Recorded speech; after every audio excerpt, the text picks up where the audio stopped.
Concours Advance 2019, épreuve de mathématiques, question obligatoire. Premier exercice, donc qui commence par des calculs de limite. Limite en plus l'infini de x au carré moins x sur 2x au carré plus 1. On est sur une étude de fonction rationnelle, c'est-à-dire un polynôme qui divisé par un autre polynôme.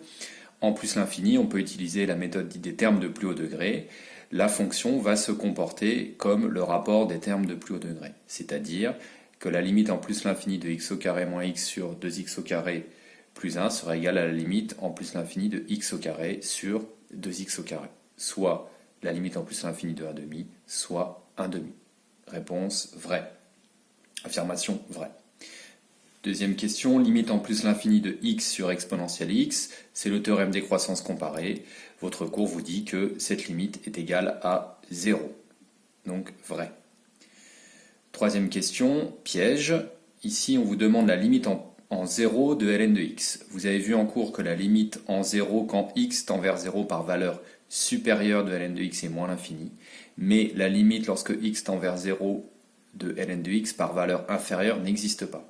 Pour que la limite lorsque x tend vers 0 de ln de x existe, il faut qu'elle soit la même en fait de part et d'autre de 0. Donc il faudrait qu'elle existe déjà de part et d'autre de 0. Donc ici, c'est faux. La limite lorsque x tend vers 0 de ln de x n'existe pas. Question D. Alors 2 ln de a plus 1 strictement supérieur à 0, c'est équivalent à 2 ln de a strictement supérieur à moins 1, soit ln de a strictement supérieur à moins 1,5.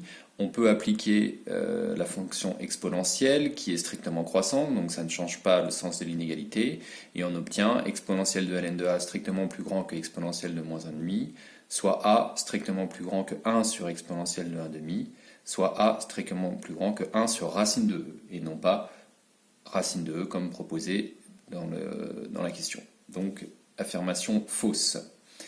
Dernière question de l'exercice, la dérivée de x ln de x, dérivée classique, on a une fonction de la forme u fois v, en dérivant on aura u' v plus uv', soit une fois ln de x comme la dérivée de x fois ln de x, plus x fois la dérivée de ln de x, c'est-à-dire 1 sur x, on obtient finalement ln de x plus 1, qui est différent de ln de x. Donc l'affirmation est fausse. Exercice 2, sur les complexes. Alors, si grand Z est égal à 1 plus i sur racine de 2 moins i racine de 6. Alors, on calcule le module de grand Z. Le module de grand Z est égal au module du numérateur divisé par le module du dénominateur. Le module de 1 plus i, c'est racine de 1 au carré plus 1 au carré, soit racine de 2. Le module de racine de 2 moins i racine de 6, c'est racine de 2 au carré plus racine de 6 au carré, soit racine de 2 plus 6, soit racine de 8. Donc on obtient au final 1 sur racine de 4, c'est-à-dire 1 demi. Donc l'égalité proposée est vraie. Pour la deuxième partie de la question, on doit calculer maintenant l'argument. On utilise les règles de calcul sur l'argument qui nous disent que l'argument de grand Z, c'est l'argument du numérateur moins l'argument du dénominateur. Pour calculer l'argument de chacun des complexes, la méthode usuelle, classique, est de calculer le module, de le mettre en facteur, puis d'identifier ici l'angle dont le cosinus vaut racine de 2 sur 2 et dont le sinus vaut racine de 2 sur 2. Pourquoi on obtient racine de 2 sur 2? Puisque le module de 1 plus i est égal à la racine de 2. Si on le met en facteur, à l'intérieur de la parenthèse, il reste racine de 2 sur 2 plus racine de 2 sur 2i. Or, l'argument de ce complexe, c'est donc l'angle tel que le cosinus de l'angle est égal à racine de 2 sur 2, le sinus racine de 2 sur 2, et vous devez savoir que l'angle vaut donc pi sur 4 modulo 2pi. Même méthode pour l'autre complexe, on sait que le module vaut racine de 8, on le met en facteur, il reste à l'intérieur racine de 2 sur racine de 8 et racine de 6 sur racine de 8, c'est-à-dire 1 demi moins racine de 3 sur 2. Quel est l'angle dont le cosinus vaut 1 demi et le sinus moins racine de 3 sur 2? Eh bien, c'est l'angle moins pi sur 3 modulo 2pi. Donc on obtient au final pi sur 4 moins pi sur 3 modulo 2pi, c'est-à-dire pi sur 4 plus pi sur 3. On met au même dénominateur, 3pi sur 12 plus 4pi sur 12 égale 7pi sur 12 modulo 2pi. Or, la réponse proposée est bien 7pi sur 12 modulo de pi, donc l'affirmation A est vraie. Pour la B, grand Z vaut moins 2 cosinus 3pi sur 4 plus i sinus 3pi sur 4. Si on calcule donc le module d'un produit c'est le produit des modules, le module de moins 2 est égal à la valeur absolue de moins 2, c'était égal à 2, et le module de n'importe quel complexe de la forme cos θ plus i sinus θ est toujours égal à 1, puisque cosinus carré plus sinus carré est toujours égal à 1. Donc le module de grand Z est bien égal à 2. En revanche, la réponse proposée va être fausse, puisque donc cette fois-ci, l'argument de grand Z sera égal à l'argument de moins 2 plus l'argument de cosinus 3pi sur 4 plus i sinus 3pi sur 4. Or, l'argument de moins 2 vaut pi, modulo de pi. L'argument, bien sûr, de ce complexe vaut 3pi sur 4. Donc pi plus 3pi sur 4 vaut 7pi sur 4 modulo de pi, qu'on peut aussi écrire moins pi sur 4 modulo de pi en enlevant 2pi. Donc la réponse proposée qui est moins 3pi sur 4 modulo de pi est fausse. Question C. Si les points A et B sont symétriques par rapport à 0, alors ZA est égal au module de ZB. Si les points A et B sont symétriques par rapport à, pas 0 mais l'origine O, alors on aura XA égale à l'opposé de XB et YA égale à l'opposé de YB. Donc la partie réelle de ZA sera égale à moins la partie réelle de ZB, et la partie imaginaire de ZA sera égale à moins la partie imaginaire de ZB. Donc ZA est égal à moins ZB, et non pas le module de ZB. Donc l'affirmation est fausse.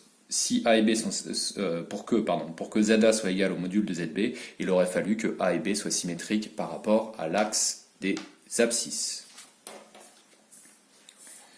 Question D. Si le module de ZA est égal au module de ZB est égal au module de ZC, alors ABC est un triangle équilatéral. C'est faux. Si l'ensemble de ces modules sont égaux, on peut en conclure que OA égale OB égale OC, OA égale OB égale OC, c'est-à-dire que ABC sont à égale distance de l'origine du repère, donc ils sont sur un même cercle de centre O. Mais on ne peut rien conclure quant au triangle, sur le caractère équilatéral du triangle ABC. Question E. Si l'argument de ZA est égal à pi plus l'argument de ZB, alors OAB sont alignés. Cette affirmation est vraie.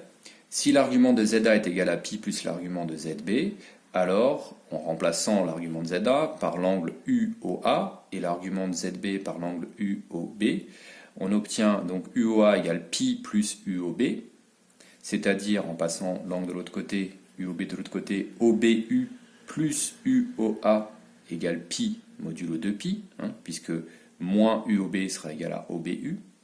On obtient OBU plus UOA, qu'on peut écrire OBOA. Donc si l'angle OBOA est égal à pi modulo de pi, cela veut dire que les points O, B et A sont alignés. Vous avez ici un schéma.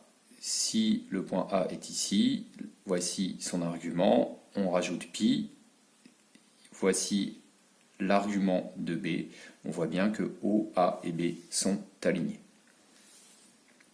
Exercice 3 sur un calcul de dérivée et donc d'intégrale. F de x égale x au carré moins 1 sur x au carré plus 1. La fonction est de la forme u sur v, donc la dérivée sera u'v moins uv' sur v carré. On calcule donc la dérivée du numérateur, 2x fois x au carré plus 1, moins la dérivée du dénominateur, de nouveau 2x fois le numérateur x au carré moins 1. Après simplification, on obtient 4x sur x au carré plus 1, le tout au carré. Donc l'affirmation est vraie. Deuxième fonction, x au carré moins x fois exponentielle 1 sur x, donc là de la forme u fois v, la dérivée sera donc u'v moins uv'. On obtient dérivée de x au carré moins x égale 2x moins 1 fois exponentielle de 1 sur x plus x au carré moins x fois la dérivée de exponentielle de 1 sur x. Exponentielle de 1 sur x est de la forme exponentielle u, la dérivée sera donc u' exponentielle u. La dérivée de 1 sur x u' est égale à moins 1 sur x carré, fois exponentielle u, donc fois exponentielle 1 sur x. Donc on obtient, après avoir factorisé par exponentielle 1 sur x, dans la parenthèse, 2x moins 1. Pourquoi? Parce que c'est x au carré fois moins 1 sur x carré, plus 1 sur x, qui correspond à moins x fois moins 1 sur x carré. En mettant tout sous le même dénominateur, c'est-à-dire sur x, on obtient, en multipliant 2x moins 1 par... donc 2x moins 1, c'est-à-dire 2x moins 2 par x, on obtient finalement 2x au carré moins 2x plus 1 sur x, soit la réponse proposée par l'énoncé. Donc l'affirmation est vraie. Question C, f de x est égal à ln de x au carré plus 1. Donc là, la fonction est de la forme ln de u. La dérivée de ln de u est égale à u' sur u. Donc on dérive x au carré plus 1 et on divise par x au carré plus 1. La dérivée de x au carré plus 1 est 2x. Donc on obtient 2x sur x au carré plus 1. La réponse proposée est fausse. Question D, l'intégrale de 0 à 1 de 4x sur x au carré plus 1. Il y a un lien bien sûr entre les deux questions. On peut écrire 4x, on peut sortir 2 de l'intégrale et en fait écrire que cette intégrale est égale à 2 fois l'intégrale de 0 à 1 de 2x sur x au carré plus 1. Et on retrouve la dérivée qu'on vient de calculer. Donc on connaît une primitive qui sera ln de x au carré plus 1. Donc l'intégrale est égale à 2 fois la primitive, c'est-à-dire ln de x au carré plus 1, à calculer entre 0 et 1. Soit ln de 1 au carré plus 1, soit ln de 2, moins ln de 0 au carré plus 1, soit ln de 1 qui vaut 0. Donc on obtient au final 2 ln de 2, et non pas ln de 2. Donc la réponse est fausse, la proposition est fausse. L'intégrale de 0 à pi sur 2 de sinus de 2x plus pi, donc il faut trouver une primitive de sinus de 2x plus pi. Une primitive sera moins cosinus de 2x plus pi. En effet, la dérivée de cosinus de 2x plus pi, c'est donc de la fonction est de la forme cosinus u, donc la dérivée sera u' fois la dérivée de cosinus en 2x plus pi. Or, la dérivée de cosinus, c'est moins sinus. Donc la dérivée de cosinus de 2x plus pi sera égale à la dérivée de 2x plus pi, soit 2, donc 2 fois moins sinus 2x plus pi. Donc si on veut trouver une primitive de sinus de 2x plus pi, il faut mettre un moins devant le cosinus et diviser par 2. En effet, on aura bien dérivée de l'ensemble de cette fonction qui sera égale à sinus de 2x plus pi. À calculer, donc moins cosinus de 2x plus pi sur 2, à calculer entre 0 et pi sur 2. On obtient donc moins cosinus de 2 fois pi sur 2 plus pi, c'est-à-dire pi plus pi, le tout sur 2, plus cosinus de 2 fois 0 plus pi, c'est-à-dire cosinus de pi sur 2. Cosinus de 2pi vaut 1, cosinus de pi vaut moins 1, on obtient moins 1,5 moins 1, soit moins 1,5 moins 1,5, soit moins 1, et non pas 0. Donc, affirmation fausse. Exercice 4. De nouveau, des calculs de limite et études de courbe. Donc, est-ce que la limite en plus l'infini de la fonction x exponentielle 1 moins x est égale à plus l'infini? Alors, pour retomber sur les croissances comparées, il faut poser grand X égale 1 moins petit x, c'est-à-dire petit x égale 1 moins grand x. La limite, lorsque petit x tend vers plus l'infini de petit x exponentielle de 1 moins petit x, revient à calculer la limite lorsque grand x tend vers moins l'infini. En effet, si petit x tend vers plus l'infini, grand x tend vers moins l'infini. 2, on remplace petit x par 1 moins grand x, et on remplace 1 moins petit x par grand x. Donc ça revient à calculer la limite lorsque grand x tend vers moins l'infini, de 1 moins grand x exponentielle grand x. Or, là, ça revient donc à calculer la limite lorsque grand x tend vers moins l'infini de exponentielle grand x moins la limite en moins l'infini de exponentielle grand x fois grand x. On sait, vous connaissez donc le comportement de la fonction exponentielle en moins l'infini, elle tend vers 0. Les croissances comparées vous disent qu'en moins l'infini, grand x exponentielle grand x tend également vers 0. Donc l'ensemble tend vers 0. Affirmation fausse. Question B. La limite en moins l'infini de f est égale à moins l'infini. Alors on n'est pas ici sur une forme indéterminée. En moins l'infini, x donc tend vers moins l'infini. Exponentielle de 1 moins x va tendre vers plus l'infini. Donc exponentielle de 1 moins x va tendre vers plus l'infini. Moins l'infini fois plus l'infini, on obtient moins l'infini. Donc l'affirmation est vraie. Pour la dérivée de f', donc la fonction est de la forme u fois v, donc c'est u' v plus uv', c'est-à-dire une fois exponentielle 1 moins x, plus x fois la dérivée d'exponentielle 1 moins x. Exponentielle 1 moins x est de la forme exponentielle u, donc la dérivée sera u' exponentielle u. La dérivée d'un moins x est moins 1 fois exponentielle 1 moins x. Donc on obtient, après factorisation par exponentielle 1 moins x, exponentielle 1 moins x facteur de 1 moins x. Donc l'affirmation est vraie. Question 4. Il existe une tangente TAC qui est parallèle à la droite D. Alors D est la droite d'équation y égale exponentielle x plus 15. Donc la tangente sera parallèle à cette droite si elles ont même coefficient directeur. Le coefficient directeur de D est égal à E. Donc la tangente sera parallèle à D si elle a pour coefficient directeur E, c'est-à-dire, d'après la formule des tangentes, vous savez que la pente de la formule, d'après l'équation d'une tangente, vous savez que la pente de la tangente sera égale à la dérivée de la fonction, si la fonction est dérivable en ce point. Donc on doit avoir la dérivée égale à E au point où la tangente serait parallèle à la droite D. Ça revient à résoudre f' de A égale E, avec f' de A qui vaut donc exponentielle de 1 moins A sur 1 moins A. On obtient donc exponentielle 1 moins A facteur de 1 moins A égale E. Exponentielle 1 moins A, c'est comme exponentielle de 1 fois exponentielle de moins A. On peut simplifier les E, et donc on obtient finalement, en passant le exponentielle 1 moins A de l'autre côté, 1 moins A égale exponentielle de A. Or, il se trouve que cette équation est vérifiée pour A égale 0, c'est-à-dire on a bien 1 moins 0 égale exponentielle 0 égale 1.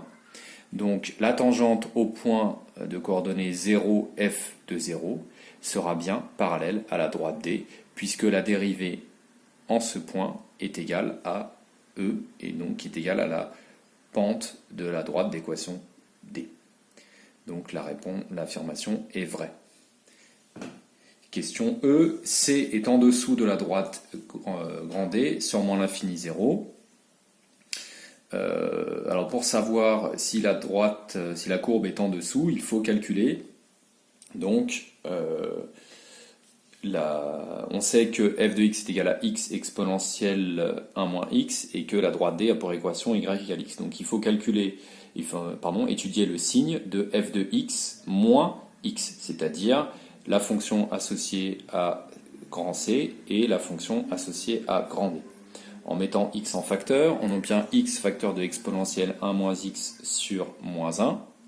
Sur l'intervalle moins l'infini 0, x est strictement négatif, 1 moins x est strictement positif, donc exponentielle de 1 moins x est strictement plus grand que 1. Donc, si vous connaissez bien donc, la fonction exponentielle, vous savez que si exponentielle de grand x est strictement plus grand que 1, si grand x est positif. Donc on obtient que exponentielle de 1 moins x moins 1 est strictement plus grand que 0. Donc un nombre négatif qui multiplie un nombre positif. Donc sur l'intervalle moins l'infini 0, f de x moins x est négatif. Donc la courbe associée à f, c'est-à-dire c, est en dessous de la courbe associée à x, c'est-à-dire d. Donc l'affirmation est vraie. Exercice 5, étude de la fonction ln de x au carré sur x, limite lorsque x tend vers 0. Donc lorsque x tend vers 0 par valeur supérieure, ln de x tend vers moins l'infini. En portant au carré, ça tend donc vers plus l'infini. et la limite lorsque x tend vers 0 par valeur supérieure de 1 sur x est égale à plus l'infini. Donc on obtient plus l'infini fois plus l'infini. La limite de g est donc plus l'infini. L'affirmation est fausse. Question B sur la dérivée, donc c'est de la forme u sur v, donc la dérivée sera u'v moins uv' sur v carré. On doit calculer donc la dérivée du numérateur, la dérivée de ln de x le tout au carré. Ici, ln de x le tout au carré, c'est de la forme u au carré. La dérivée de u au carré, c'est 2 fois u'. Donc la dérivée de ln de x le tout au carré sera 2 fois la dérivée de ln de x, c'est-à-dire 1 sur x, fois ln de x, fois le dénominateur, moins ln de x au carré, le tout, enfin fois la dérivée du dénominateur, qui est la dérivée de x, qui est donc 1. On obtient au final, ici on peut simplifier les x, on obtient 2 ln, et divisé bien sûr par le dénominateur au carré. Donc on obtient 2 fois ln de x, moins ln de x au carré. Alors, donc on peut affirmer, donc l'affirmation est vraie.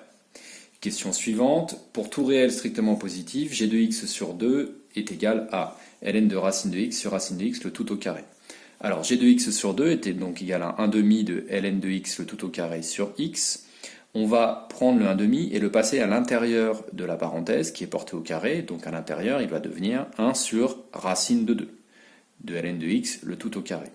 Or, d'après votre cours sur les logarithmes, vous savez que a ou que b ln de a est égal à ln de a puissance b. Donc on peut écrire que 1 sur racine de 2 ln de x est égal à ln de x puissance 1 sur racine de 2.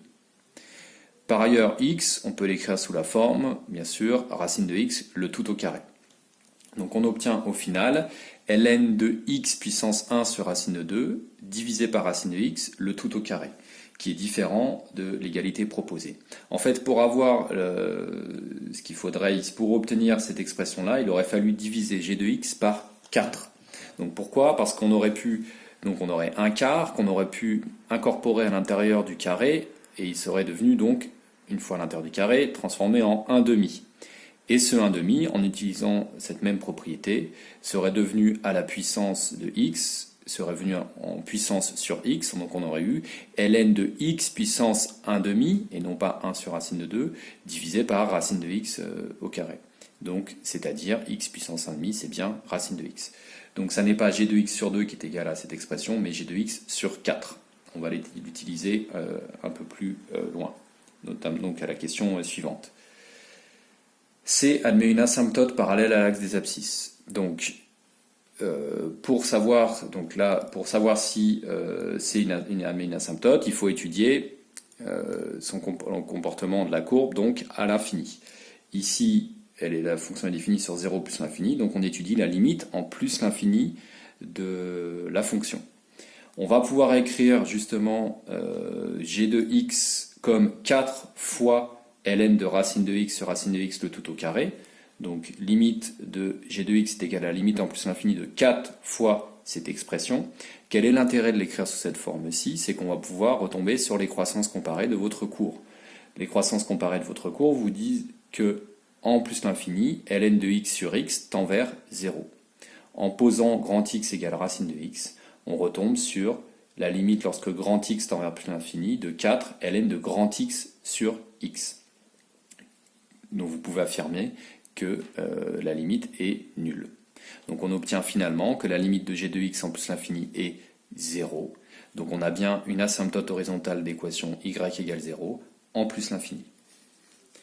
Dernière question de l'exercice. C est au-dessus de C'. Eh bien, même principe qu'à l'exercice précédent. Pour connaître les positions relatives de courbes, il faut étudier le signe de la différence des images. Donc on calcule g de x moins h de x, h étant égal à 1 sur x, c'est-à-dire ln de x au carré sur x moins 1 sur x. En mettant 1 sur x en facteur, on obtient ln de x au carré moins 1, qu'on peut factoriser comme ln de 1 étant égal à 1 au carré, on tombe donc sur une identité remarquable, on peut factoriser sous la forme ln de x plus 1, facteur de ln de x moins 1, dont on peut étudier le signe. Sur l'intervalle 1 sur e plus l'infini, quand x, donc, qui est proposé par l'énoncé, quand x est strictement plus grand que 1 sur e, on aura ln de x qui est strictement plus grand que ln de 1 sur e. Puisque la fonction logarithme est croissante, l'inégalité ne change pas de sens. Or, ln de 1 sur e est égal à moins ln de e, c'est-à-dire est égal à moins 1. Donc on peut en conclure que ln de x plus 1 est strictement supérieur à 0. Cependant, ln de x moins 1, qui est donc la deuxième partie de la factorisation, peut être négatif. Pourquoi? Par exemple, on peut prendre un contre-exemple, pour x égale 1, qui est bien dans l'intervalle 1 sur e plus l'infini, puisque e est plus grand que 1, donc 1 sur e est plus petit que 1, eh bien ln de x moins 1 est égal à moins 1, et donc négatif. Donc, sur l'intervalle 1 sur e plus l'infini, ln de x plus 1 est positif, mais ln de x moins 1 peut être négatif. Donc, g de x moins h de x pourra être négatif. Donc, il y a au moins certains intervalles inclus dans 1 sur e plus l'infini où c' sera au-dessus de c. Pourquoi? Puisque g de x moins h de x sera négatif, donc h de x moins g de x sera positif. Donc, on ne peut pas affirmer que c est au-dessus de c' sur l'intervalle 1 sur e plus l'infini. Exercice 6, donc sur les probabilités. Grâce à l'énoncé, on peut construire cet arbre de probabilité. Deux premiers événements, M1 et M2, et puis ensuite noir ou blanc, en complétant. Donc 70% des acheteurs ont choisi le robot 1, donc 70% ou 0,7 sur cette branche, ce qui veut dire donc 30% pour M2. Parmi eux, 60% ont préféré la couleur noire, donc 0,6 sur cette branche, 0,4 sur l'autre. Vous devez savoir que la somme des probabilités qui partent d'un nœud est égale à 1. 20% des clients ayant acheté un robot 2 l'ont choisi de couleur blanche, donc 0,2, 0,8. Première question. La probabilité qu'un client choisi au hasard ait acheté un robot M2 de couleur noire est égale à 625. Ici, il faut calculer la probabilité de M2 et N, c'est-à-dire M2 inter N. On peut donc dire que c'est la probabilité M2 fois la probabilité de N sachant M2, c'est-à-dire en fait la probabilité d'arriver ici. C'est-à-dire 30 sur 100 fois 80 sur 100 ou 24 sur 100. Donc on peut également simplifier en 6 sur 25. Donc avant de répondre pour le concours Advance qu'une égalité est vraie ou fausse, il faut vraiment vérifier que la fraction n'a pas été simplifiée, a été simplifiée ou pas. Donc 24 sur 100, bien sûr, est égal à 6 sur 25. Donc l'affirmation est vraie. Question B, la probabilité qu'un client choisi au hasard ait acheté un robot de couleur noire. Donc P de N est égal à P de M1 inter N plus P de M2 inter N. P de M2 inter N, on l'a déjà calculé. Donc c'est 24 sur 100, pas 24 sur 24, 24 sur 100. Et P de M1 inter N, on doit donc le calculer ici, c'est P de M1 fois P de N sachant M1, c'est-à-dire 70 sur 100 fois 60 sur 100. Donc on obtient au final, donc après simplification, 42 sur 100 plus 24 sur 100, soit 66 sur 100. Question C, le client a choisi un robot de couleur noire, la probabilité qu'il soit de marque M2 est égale à 33 sur 50. Donc ici on doit calculer la probabilité de M2 sachant N, c'est-à-dire P de N inter M2 sur P de N. C'est-à-dire la première probabilité qu'on a calculée, c'est-à-dire 24 sur 100, divisé par la deuxième, c'est-à-dire 66 sur 100. Soit 24 divisé par 66, ou 12 sur 33, ou 4 sur 11. En tout cas, pas 33 sur 50. Donc l'affirmation est fausse. La probabilité de l'événement B, donc là on passe à la deuxième partie, A et B sont deux événements indépendants. La probabilité de l'événement B est égale à 0,5. Alors on sait que deux événements A et B sont indépendants si et seulement si P de A inter B est égal à P de A fois P de B. Ça n'est pas la formule usuelle, normalement. Dans le cas général, P de A inter B est égal à P de A fois P de B sachant A, ou P de B fois P de A sachant B. Ici, donc dans le cas de deux événements indépendants, c'est P de A fois P de B. Or, P de A union B est égal à P de A plus P de B moins P de A inter B. Donc on peut remplacer P de A inter B par P de A fois P de B, puis mettre P de B en facteur. On obtient P de A plus P de B facteur de 1 moins P de A. On connaît P de A union B, on connaît P de A, donc on va pouvoir remplacer et on obtient finalement P de B égale 0,65 moins 0,3 divisé par 1 moins 0,3, c'est-à-dire 0,7. Soit 0,35 sur 0,7, soit 1,5 ou 0,5. Donc l'affirmation est vraie. Dernière question de l'exercice. A et le contraire de B sont indépendants. Vous devez savoir que que A et B indépendants est équivalent à contraire de A et contraire de B indépendant, équivalent à A et contraire de B indépendant est aussi équivalent à contraire de A et B indépendant.